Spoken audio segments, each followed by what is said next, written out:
کی تلاوت سے میں نے اپنے لوگوں کو زینت عطا کی۔ آپ نے ارشاد فرمایا کہ من مات ولم یعرف امام زمانہ، جو کوئی مر جائے اپنے زمانے کے امام کو پہچانے بغیر، فقط ماتا میتۃ الجاہلیہ، تو بس اس کی موت جاہلیت کی موت ہے، اس کی موت ضلالت کی موت ہے، اس کی موت گمراہی کی موت ہے، اس کی موت کفر کی موت ہے۔ حتیٰ کہ ایسے مرنے والے کے لیے یہ طے نہیں کیا جا سکتا کہ اس کا خاتمہ کس دین پر ہوا۔ یہ حدیث شریف کا ترجمہ میں نے آپ حضرات کے سامنے پیش کر دیا، کیونکہ آج ذرا وقت محدود ہے میرے پاس۔ انشاءاللہ آج جو کمی ہوگی تو میں وعدہ کرتا ہوں کہ اس سے پورا کروں گا۔ اس کے بعد آج مجلس ہو رہے اور وقت ذرا تنگ ہو گیا، تو بلا تمہید میں آپ سے گفتگو کر رہا ہوں بزبان پیغمبر امامت کا اسٹیٹس، امامت کا معیار، امامت کی ویلیویشن اور امامت کی عظمت جو ہمارے سامنے آئی ہے، وہ یہ کہ اگر کوئی اپنے زمانے کے امام کو پہچانے بغیر مر جاتا ہے تو اس کی موت ضلالت اور گمراہی کی موت ہوتی ہے۔ جبکہ اسلام کی بنیاد ہے لا الہ الا اللہ، لیکن پیغمبر نے یہ نہیں کہا کہ اگر کوئی اپنے اللہ کو پہچانے بغیر مر جائے تو اس کی موت ضلالت کی موت ہے۔ پیغمبر نے یہ نہیں کہا کہ اگر کوئی اپنے خدا کو پہچانے بغیر مر جائے تو اس کی موت ضلالت کی موت ہے۔ حتیٰ کہ 63 سال تک اسلام کی تبلیغ میں نہ جانے کتنی زحمتوں کو برداشت کرتے ہوئے اسلام کو منزل کامیابی و کامرانی تک پہنچایا، لیکن اپنی ذات کے بارے میں بھی یہ نہیں کہا کہ اگر کوئی اپنے رسول کو پہچانے بغیر مر جائے تو اس کی موت ضلالت اور گمراہی کی موت ہوگی۔ صرف اگر کہا تو امامت کے حوالے سے کہا کہ اگر کوئی اپنے زمانے کے امام کو پہچانے بغیر مر جائے تو اس کی موت ضلالت کی موت ہے۔ یا رسول اللہ، آپ نے امامت کو معیار ایمان و کفر کیوں بنایا؟ ایک سوال یہاں پر پیدا ہو رہا ہے، یا رسول اللہ، آپ نے امامت کو ہی معیار کفر و ایمان کیوں بنایا؟ آپ توحید کو بھی بنا سکتے تھے، آپ رسالت کو بھی بنا سکتے تھے۔ تو شاید عالم تصور میں جواب پیغمبر یہ آئے کہ میں آئینہ حال میں آنے والے مستقبل کے حالات کو دیکھ رہا تھا۔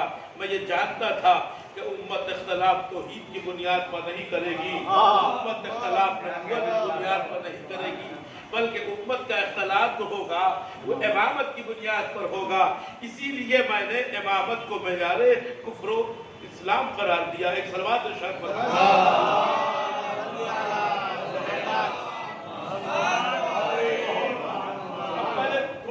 تھوڑی سی زحمت آپ کو میں دے رہا ہوں چونکہ براہ راست گفتگو کر رہا ہوں، آج تمہید نہیں بناؤں گا، کل انشاءاللہ تمہید کے ساتھ پڑھوں گا، کل ہمارے پاس کافی وقت ہوگا۔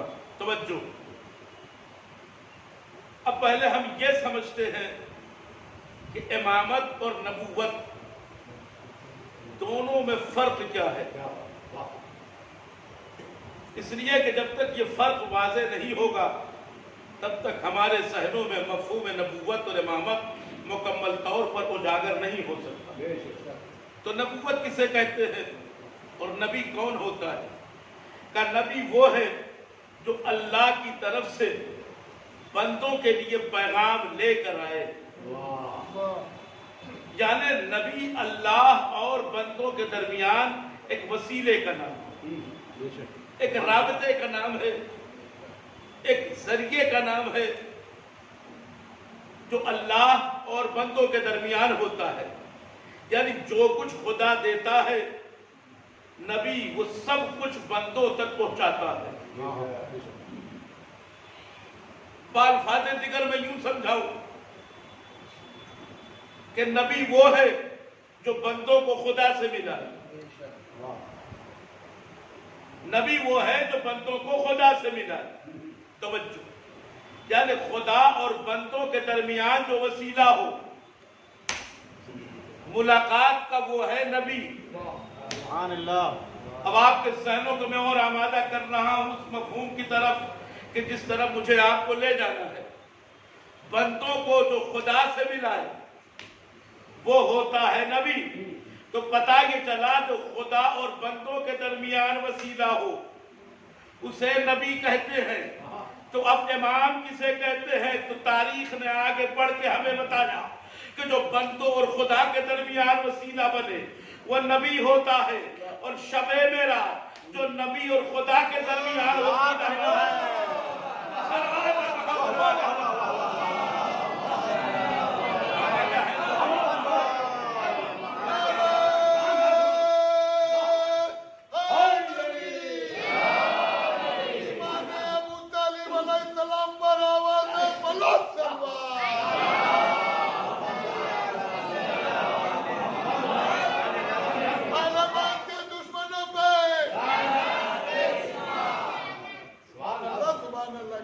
جو خدا اور نبی کے درمیان وسیلہ بنے ملاقات کا اسے امام کہتے ہیں.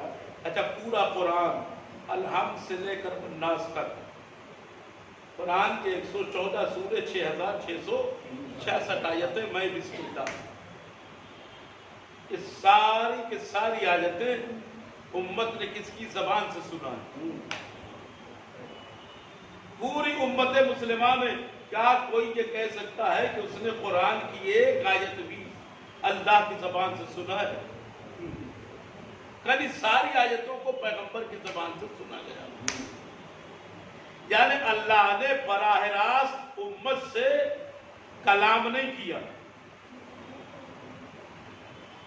بلکہ نبی کی زبان کو درمیان رکھا.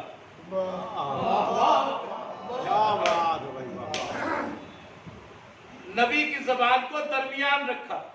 براہ راست اللہ نے امت میں کسی سے بھی خطاب نہیں کیا نہ تو کلام کیا. درمیان نبی کی زبان کو رکھا. توجہ یعنی اللہ جس کی زبان کے ذریعے امت سے کلام کرے اسے نبی کہتے ہیں اور اللہ جس کی زبان کے ذریعے نبی سے کلام کرے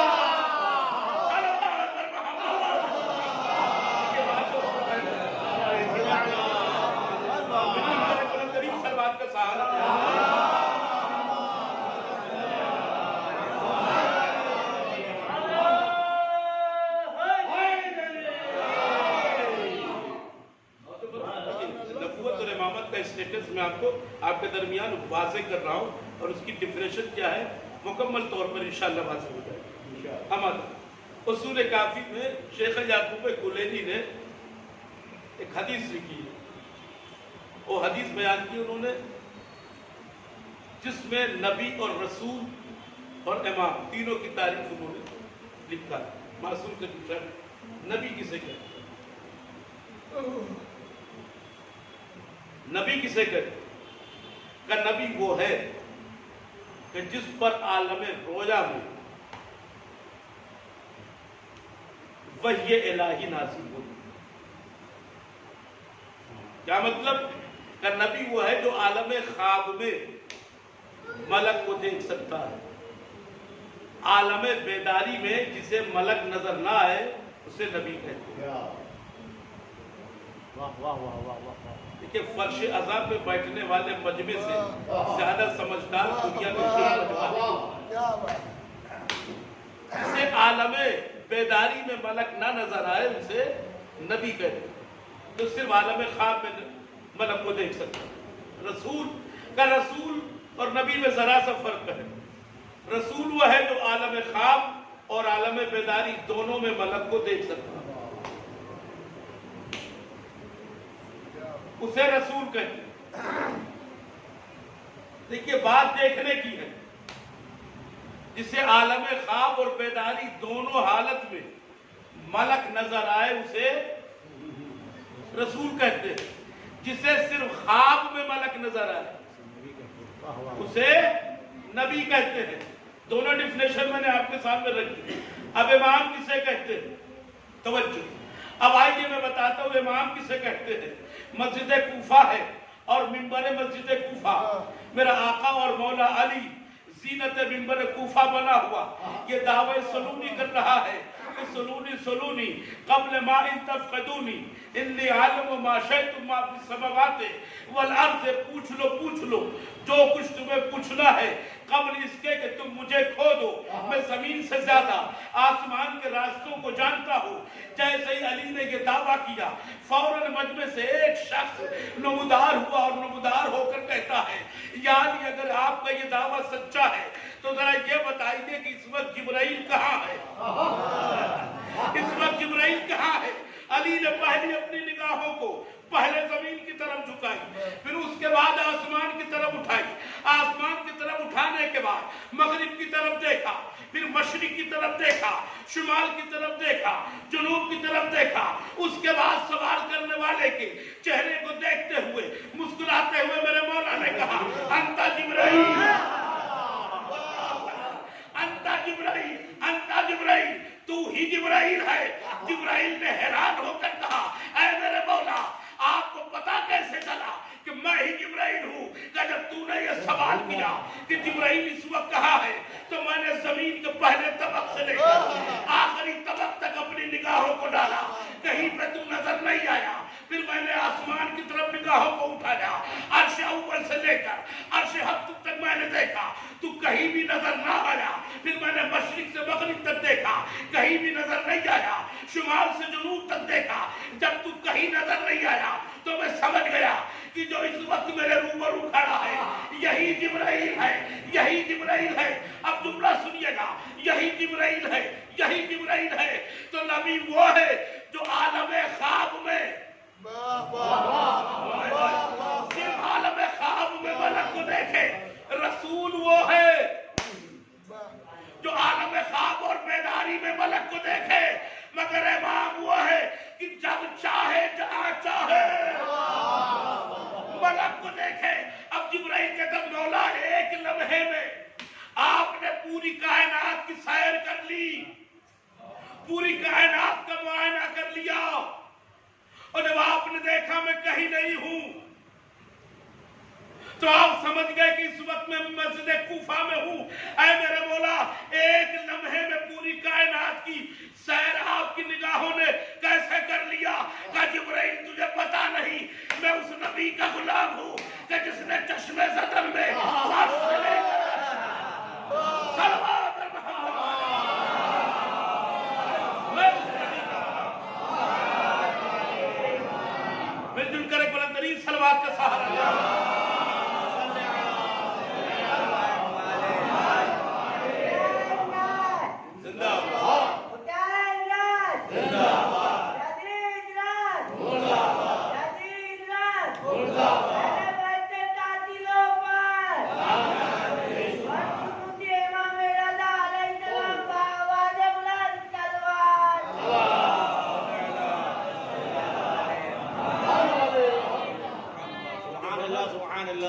میں اس نبی کا غلام ہوں کہ جس نے چشمے زدن میں فرش سے لے کر عرش تک کا سفر طے کیا تھا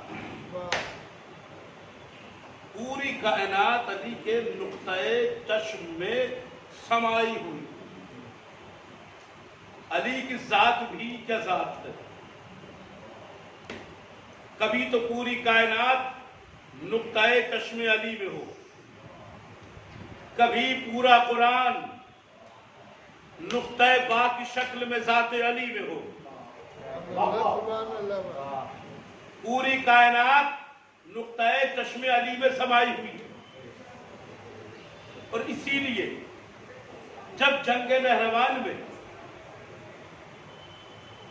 ابن عباس نے آمادہ رہیے گا چونکہ میں براہ راست گفتگو کر رہا ہوں تمہید کو چھوڑ کر جب ابن عباس نے میرے مولا سے یہ کہا مولا آپ نے پرچم نصب کرنے سے پہلے یہ اعلان کیا تھا کہ جو پرچم کے سائے میں ہوں گے انہیں امان دیں گے جو پرچم کے سائے میں نہیں ہوں گے انہیں آپ قتل کریں گے تو جو پرچم کے سائے میں آ گئے آپ نے انہیں امان نامہ عطا کر دیا مگر جو نہیں آئے وہ فراق کو عبور کر کے جا رہے ہیں آپ انہیں قتل کب کریں گے جبکہ آپ اعلان کر چکے ہیں کہ میں قتل کروں گا.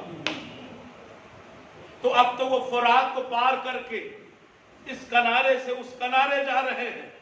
مولا ذوالفقار نکالیے، سر کو قلم کیجئے، نہیں تو دنیا یہی کہے گی علی نے دعویٰ تو کیا تھا مگر پورا نہیں کیا. بھائی دعویٰ تو کیا تھا پورا نہیں کیا، اعلان تو کیا تھا مگر عمل نہیں کیا. مسکراتے ہوئے میرے مولا نے ابن عباس سے کہا ابن عباس ذرا صبر کر، اس کنارے سے اس کنارے جانے تو دے. ابن عباس کہتے مولا کیوں؟ کہا جب اللہ نے ان کی موت اس کنارے کے بجائے اس کنارے لکھی ہے. بھائی صلوات محمد والے آپ دیکھ رہے ہیں.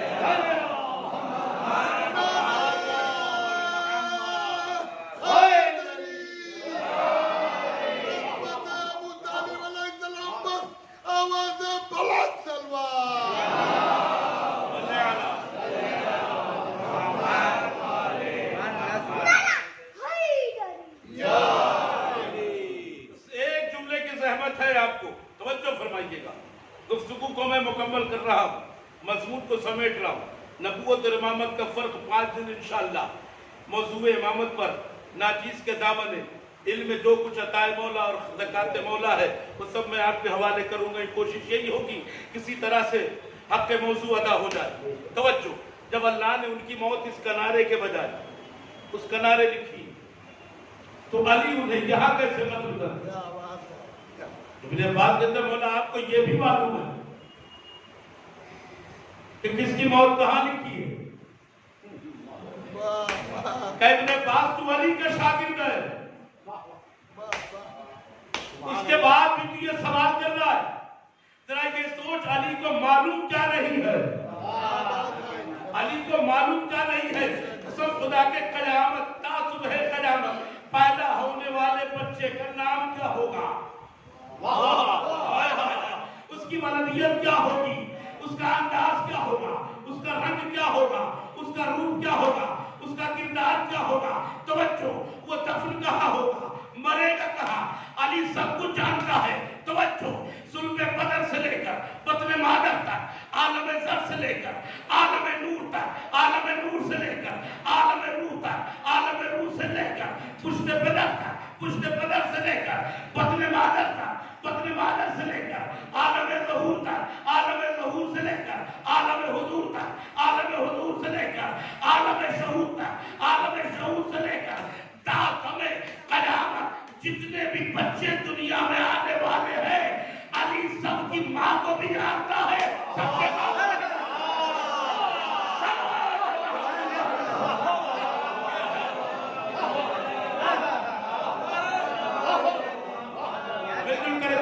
سلوات کے سہارا دیا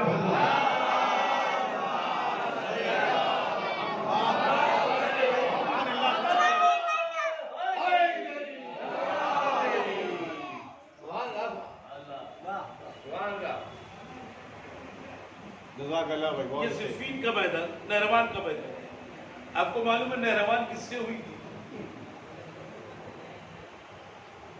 نہروان کس سے ہوئی؟ نہروان خوارج سے ہوئی.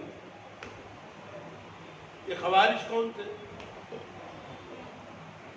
خوارج وہ تھے جو یہ کہہ رہے تھے کہ صرف اللہ ہی حکم ہو سکتا ہے اور قرآن کے سوا کوئی فیصلہ نہیں کر سکتا.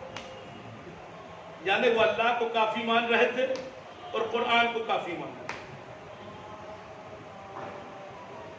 کہتے لا حکم الا اللہ، اللہ کے سوا کوئی بھی حکم نہیں ہو سکتا. ایک جملہ آپ کے حوالے سے، یہ کس سے کہہ رہے ہیں؟ اس سے کہہ رہے ہیں کہ جس کے چہرے میں جلوہ الہی نظر آتا،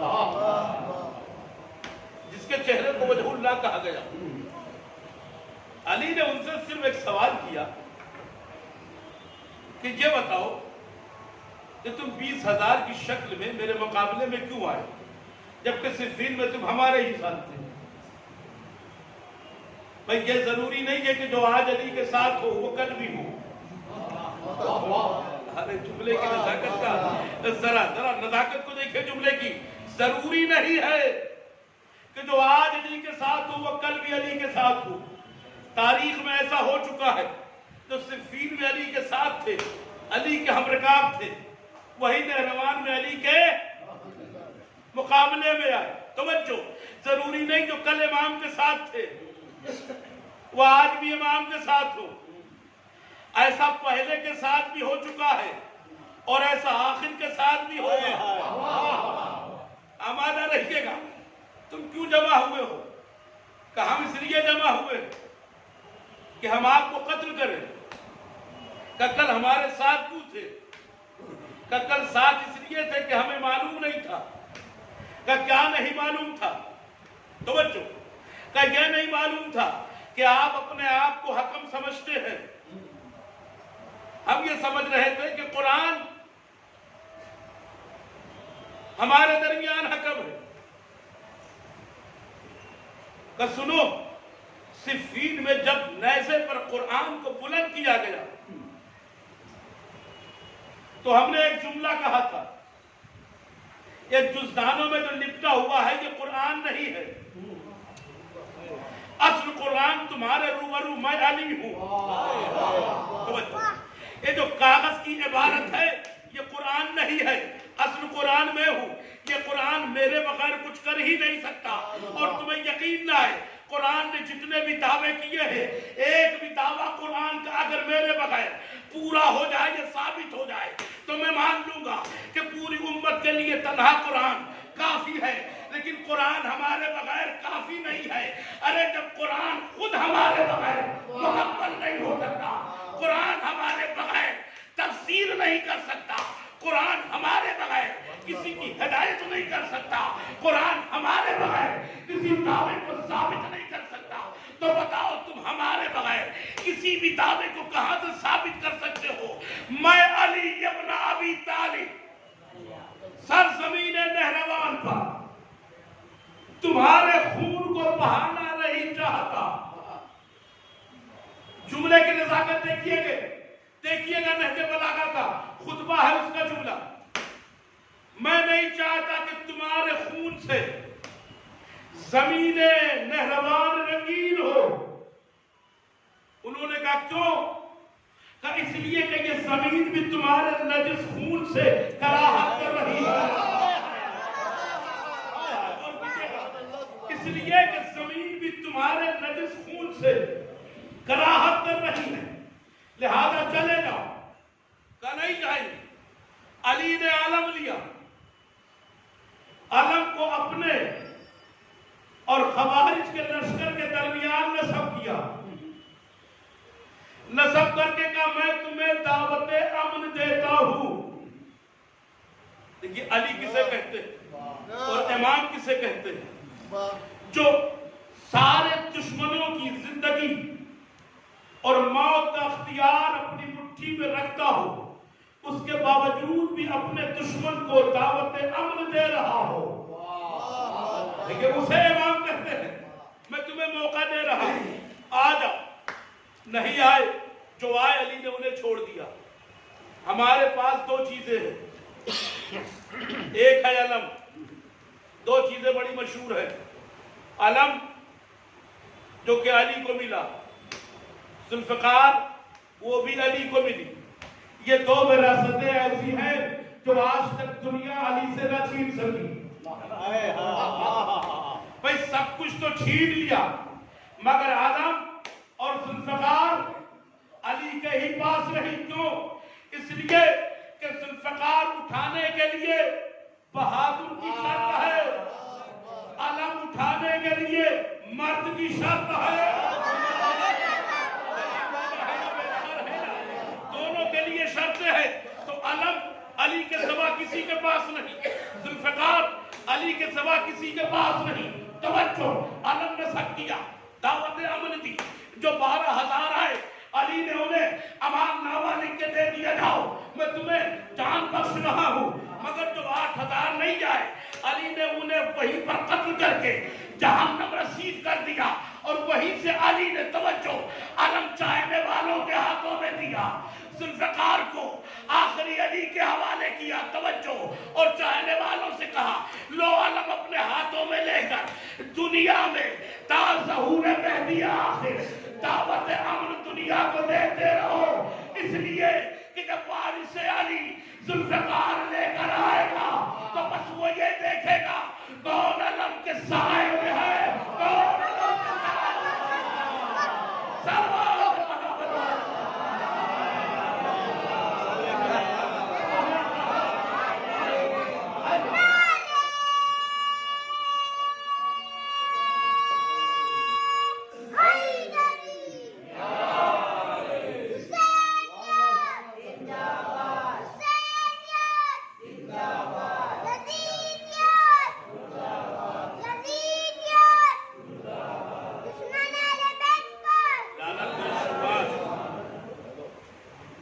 سمیٹ رہا ہوں چونکہ آج موقع تمہید کر لیجیے۔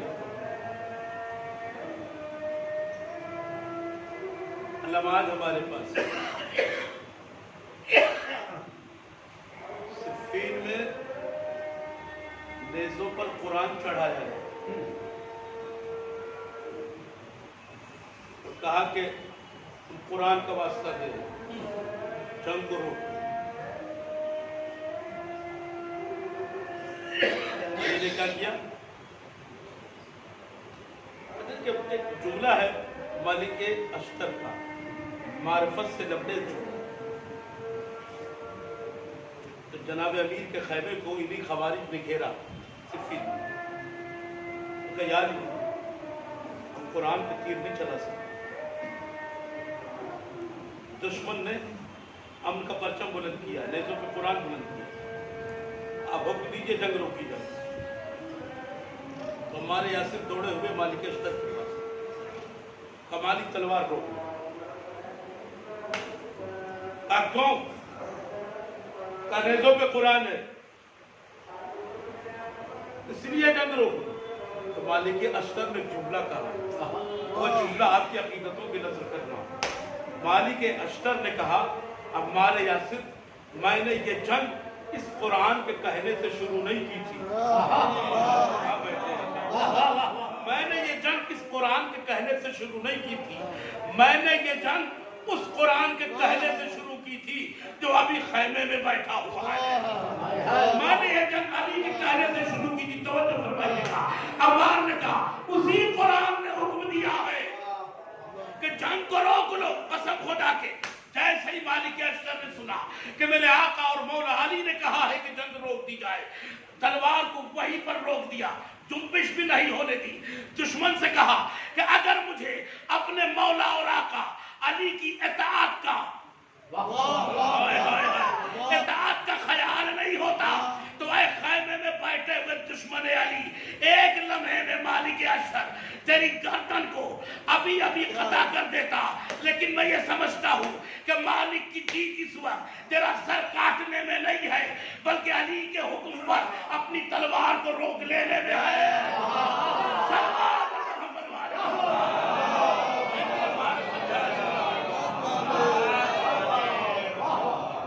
اب یہی تو فیصلہ ہو رہا، اسلام بنام ملوکیت ہے صفین میں۔ ہمارے کالم دین شیخ صدوق علیہ الرحمن سے دربار میں بادشاہ کا ایک مکالمہ ہوا کیونکہ صفین سے ہی اسلام بنام ملوکیت سامنے آیا۔ جب انہیں دربار میں بادشاہ نے بلایا اور بلا کے کہا کہ آپ اس وقت مذہب تشیع کے بہت عظیم عالم دین ہے، بہت بڑے عالم دین، پوری دنیا شریعت کی قیادت آپ کر رہے ہیں، کہ اس میں کوئی شک نہیں ہے کہ میں قیادت کر رہا ہوں۔ کہ میرے دربار میں سنی علماء بھی اور شیعوں میں آپ ہے، یہ بتائیے کہ آپ کے نزدیک حکومت اور امامت میں فرق کیا ہے؟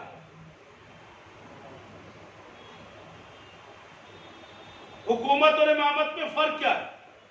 تو شیخ صدوق علیہ الرحمن نے بادشاہ کی نگاہوں میں نگاہیں ڈال کر ایک سوال کیا۔ وہ سوال یہ تھا کہ بادشاہ یہ بتا کہ کیا تو نے صفین کو پڑھا ہے؟ کہا میں نے صفین کو پڑھا ہے، کہا صفین میں ہوا کیا تھا؟ کہا کہ میں شام علی کے مقابلے میں آیا تھا۔ کہا جنگ کون جیت رہا تھا؟ کہا علی۔ کہا جنگ روکی کیوں گئی؟ کہا اس لیے کہا کہ میں شام نے نیزوں پر قرآن چڑھایا تھا۔ بھئی بیدار ہے نا؟ آخری مجمع تک آخری جملے پر پوری توجہ چاہتا ہوں۔ حاکم شام نے نیزوں پر قرآن کو چڑھایا تھا۔ کہا اچھا بادشاہ یہ تو بتا کہ تو نے تاریخ کربلا پڑھی ہے یا نہیں پڑھی ہے؟ کہا ہم نے تاریخ کربلا بھی پڑھی ہے۔ کہا کربلا میں کیا ہوا تھا؟ کہا نواز رسول حسین کا سر قلم کیا گیا تھا۔ کہا حسین کا سر قلم کرنے کے بعد کیا ہوا تھا؟ کہا وہاں بھی نوک نیزہ پر حسین کا سر چڑھایا گیا تھا۔ کہا اس کے بعد کیا ہوا تھا؟ کہا حسین نے نوک نیزہ سے تلاوت قرآن کی تھی۔ کہا بس یہی پر حکومت کا اور امامت کا فرق واضح ہو گیا۔ جو نیزے پر قرآن چڑھائے اسے حکومت کہتے ہیں، جو نیزے سے قرآن سنائے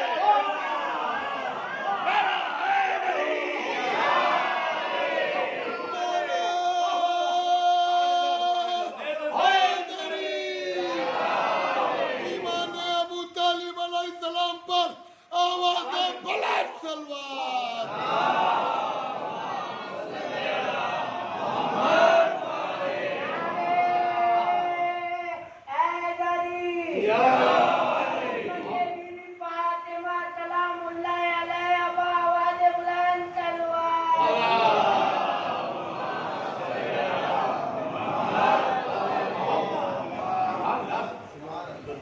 قرآن چڑھائے اسے حکومت کہتے ہیں، جو نیزے سے قرآن سنائے اسے امامت کہتے ہیں۔ جملہ سنیے گا، مقتل کربلا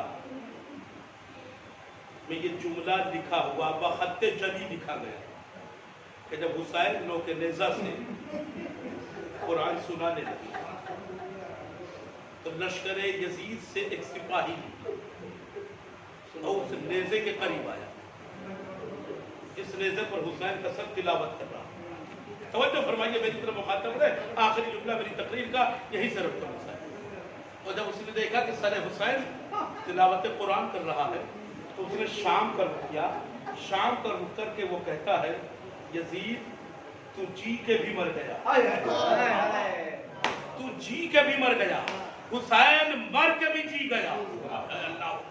اس لیے یزید تو جنگ جیت کر ہار گیا اور حسین ہار کر جنگ جیت گیا، اس لیے کہ کربلا کا جو مقصد تھا تیرا، جو حسین کے قتل کا مقصد تھا وہ پورا نہیں ہوا، اس لیے کہ تیرا مقصد یہی تھا کہ قرآن ختم ہو جائے، مگر دیکھ نیزے سے ابھی بھی تلاوت قرآن جاری ہے۔